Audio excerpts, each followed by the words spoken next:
Hello and welcome to another edition of El Segundo magazine. I'm Catherine Chen. The community recently came together to participate in a 24-hour relay that raises money for cancer research and supports those dealing with this serious disease. Molly Perlman takes us to this fundraiser that took place at Campus El Segundo. Chances are you or someone that you know has been affected by cancer. The Relay for Life is a worldwide event that takes place to celebrate survivors, remember loved ones lost, and raises money for cancer research, so hopefully one day a cure can be found. I've put on my walking clothes so I can be a part of this relay because, like many others, I have family and friends that have also been affected by this disease. This is a great event where we come together in a very public way, what is normally such a personal and private matter.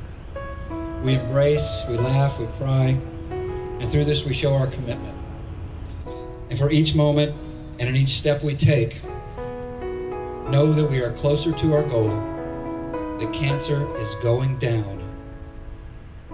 And that's just the bottom line on it. 2004, I was diagnosed with colorectal cancer, stage 3, and a part of me was like, man, I thought it was a death sentence. I went through the chemotherapy, the radiation, and now I'm cancer-free, you know. The honored guests of this 24-hour relay, the cancer survivors, kicked off the event by walking the survivors' lap. I mean, I didn't have a choice. I had a 3-year-old and a 6-year-old, so they needed me. And my husband had already buried his first wife, and I said, not this wife, no way. It's just awesome. Going to a relay, seeing so many people walking just to support cancer, it's just something else. I mean, it's amazing. Those who we met that are currently battling said that they will never give up the fight. Chemo hasn't worked, radiation is not an option, and it's not operable. So I walk hoping that there'll eventually be a cure for it. Following the survivors' walk, the caregivers and supporters were invited to join the survivors in the next lap. The reason we're a part of this caregivers walk is because we lost our mom to colon cancer 7 years ago. And we were just there for her, and we took care of her, and we just want to be a part of the community and encourage people to get colonoscopies and remind everyone that cancer doesn't sleep. This year, more than 144,000 Californians will be diagnosed with cancer. That means more than 16 people in California will be diagnosed with cancer every hour of every day. Although Team Sylvia's superstars lost their mother 7 years ago, her children and grandchildren are keeping her memory alive. She loved music, she loved to dance. She'd be the first person on the stage, doing karaoke and just bringing sunshine and light into the day and life of the party. So we're here to celebrate her life. So if you could tell me who in your family right now is battling? It's my granddaughter. She was diagnosed 2 weeks before her 13th birthday with acute lymphoblastic leukemia. She's doing much better. She just graduated from 8th grade about 2 weeks ago. She's ready to go to high school, so. What does it feel like to be a part of this event where you can, celebrate? Oh, I just love it because 8 years ago, my best friend got me started because she had ovarian cancer. And then when she passed away, I just said, well, how am I going to do this, without you? And that year was hard, but then last March, when my granddaughter was diagnosed with leukemia, I just felt like I have to continue because I don't want any more of my grandkids getting sick, and this is why I do it. Katie says she's not the typical cancer patient. She used humor to get through her diagnosis and treatment to make it easier on her husband and kids. Losing my hair was great because I always wanted to see what I looked like bald. Okay, so that wasn't so great, but my kids loved it. And she had a positive attitude about going to chemo. I saw chemo actually as a vacation. I know that sounds weird too. It's humor, thrilled. I have 2 little kids, so it's like, woo, 4 hours a day. I have to go. So in that respect, I got to, read People magazines and such, and sorry, got to go to chemo. Laughs aside, she realizes that even though she survived, not everyone does. sometimes I feel kind of guilty that, I made it and they didn't, when it's like, how could that happen? But there's so many different cancers out there. We need a cure, man. So if I'm not here to help it, then what good am I? I'm a testament to you can make it. So as we transition from day to night, we're getting ready for the Luminaria ceremony. And what does this Luminaria ceremony mean to those who are here? It's a really positive ceremony in the sense that we remember those people that we've lost to cancer, but we also honor the people that are still here battling cancer. We want to show them that there's hope. We want to show them there's a pathway to hope, and that's what the lights around the track signify. We're walking for 24 hours and we need hope. And with all the young families we have here, it's a great way for parents to set the example for their kids is there's a future. You don't die from cancer, you survive cancer. And we do this every year so we can all survive cancer.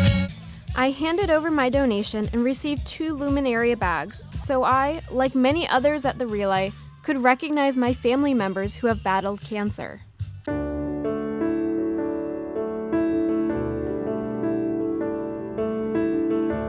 And once the sun went down, it was time for the evening ceremony to officially begin. This little girl right here is why we all relay. This is the life of relay. This is the future of relay.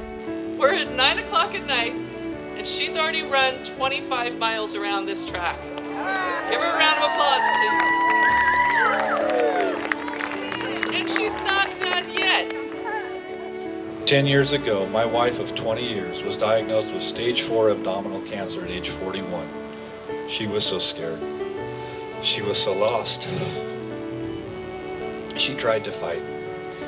After 8 months of waging a battle against the disease, it was waging a battle against her body. She lost the fight. What came out of this for me was a realization that what I had done before was not enough. I needed to do more, and thus my first relay was attended. Now Peter has another reason to attend the relay. After cancer took his father, grandfather, his first wife, a close friend, and has affected his final wife, Katie, he finally has something to celebrate. Katie walks the relay as a survivor, but he still feels there is so much more work to be done.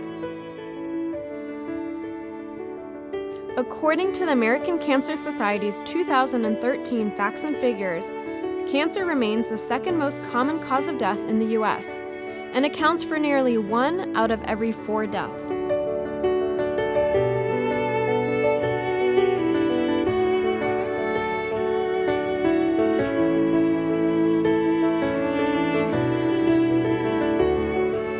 It's the survivors, though, that provide so much inspiration.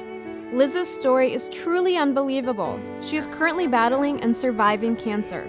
About 10 years ago, she was diagnosed with skin cancer, then stage 4 brain cancer, then breast cancer. And after that, I went a couple years, had colon, then Hodgkin's lymphoma, melanoma on the liver, colon again, and brain one more time. That's 7 different times. Yeah, lucky 7. Believe it or not, she is here to raise money for cancer research by running 50 miles around the relay track. That's what I'd love to do. I live to run and I run to live. I've been a competitive runner since I was 4. And so I love this. This is my nature. She says she won't let cancer slow her down. If it wants to tag along, it can, but it ain't gonna stop me at all. Not at all, no. I love doing this. If I could do it every weekend, I'd do it while this Relay for Lives are going on, but I'm gonna try to get in about 20 of them this summer. Liz has raised anywhere from $1,200 to $68,000 at each Relay for Life that she attends. She takes pledges for her 50-mile run that she completes within 10 hours. In 7 years, she has raised almost $300,000, but she hopes to do even more. But I want to run Route 66 and try to raise $2 million for pediatrics oncology. Some of the youngest relay participants celebrate the fact that their mom is a survivor. I feel very, too many berries. But yes, I feel very happy. Savannah has been running around the track in support of her mom. When we spoke with her, she was almost up to 30 miles. My feet are killing me, but I'm fine. Is that your little sister? Exactly. I made a little rainbow because I was so excited that my mom didn't pass away. Survivors shared how they dealt with their diagnosis and gave advice for others who may be dealing with this disease as well. Probably the biggest advice is, though it may seem like cancer is the end of the world, it really isn't. There's a huge world of survivors. You gotta stay positive, you gotta have humor, and you gotta have some fun. My humor, sometimes it gets me in trouble.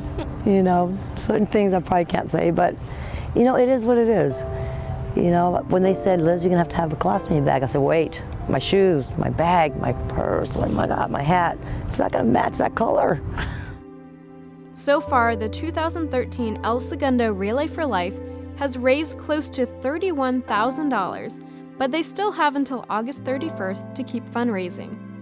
This is El Segundo's 7th year participating, and the community has raised over $600,000 in the fight against cancer. Because of this commitment, the future for finding a cure for cancer gets stronger every day. Reporting for El Segundo TV, I'm Molly Perlman.